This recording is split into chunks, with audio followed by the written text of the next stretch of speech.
இன்றைக்கி நம்ம தொழுகிறோம், ஆனால் இஹ்லாஸ் வரமாட்டோம். நாங்கள் தொழுகிறோம், நல்ல பள்ளிக்கு வரோம், முன்சஃபில் நிற்கிறோம், ஜமாத்தில் நடத்துகிறோம், ஆனால் என்ன செய்யுது? இஹ்லாஸ் வருதில்லை. அன்புள்ள சகோதரர்களே, அல்லாஹுடைய தூதர் சொன்னார்கள், ஜமாத்துக்கு நீங்கள் வந்துட்டீங்கண்டா, தொழுகைக்கா நீங்கள் நிற்கக்குள்ள எப்படி நிற்கணும் தெரியுமா? உங்களோட காலையும் அடுத்தால காலையும் சேர்த்து நிற்கணும். இன்னைக்கு குர்ஆன் சுன்னா பேசப்படக்கூடிய பள்ளி வாசல்கள் தவிர மற்ற ஏனைய பள்ளி வாசல் இந்த நடைமுறை மிக குறைவாக இருப்பதை நாங்கள் பார்க்குறோம்.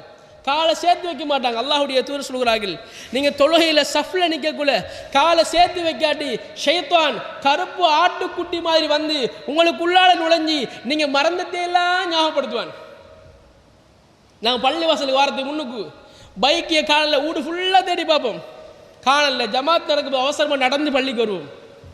வந்து சஃப்ல நின்று தக்பீரை கட்டினத்தோட ஞாபகம் வரும். என்ன வளமையாக வைக்கிற இடத்த விட அந்த கபட்டுக்கு மேலே வச்ச ஞாபகம் வரும். என்ன காரணம் தெரியுமா சகோதரர்களே? ஷைத்தான டார்கெட் நம்ம தான். யார் டார்கெட்? பள்ளிக்கு வரக்கூடிய மக்கள் தான் டார்கெட்.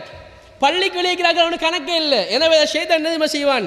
நாங்கள் தொழுகைகளில் ஒழுங்காக எங்கட காலையும் அடுத்தால காலையும் சேர்த்து வச்சு நிற்காட்டி ஷைத்தான் நடுவில் வந்து மறந்தத்தேலாம் ஞாபகப்படுத்துவான். ரசூலுல்லாஹ் சொல்கிறார்கள், உதுக்குரு கதா ஒதுக்குரு கதா என்று மறந்தத்தேலாம் ஷைத்தான் ஞாபகப்படுத்துவான்.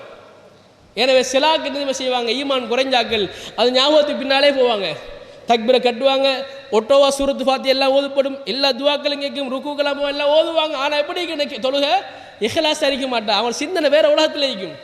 ஷைத்தான் அப்படி காட்டுவான். அல்லாஹ் குஸ்பா திருமலை குர்ஆன் சொல்லி காட்டுகிற ஷைத்தான் நிறைய ஊசலாட்டங்களை தொழுகை மூலமாக உருவாக்கி கொண்டே இருப்பான். மூமின்களை பொறுத்தவரையில் மூமின்கள் விழித்துக் கொள்வார்கள், அதுக்கு பின்னால் போக மாட்டாங்க மூமின்கள்.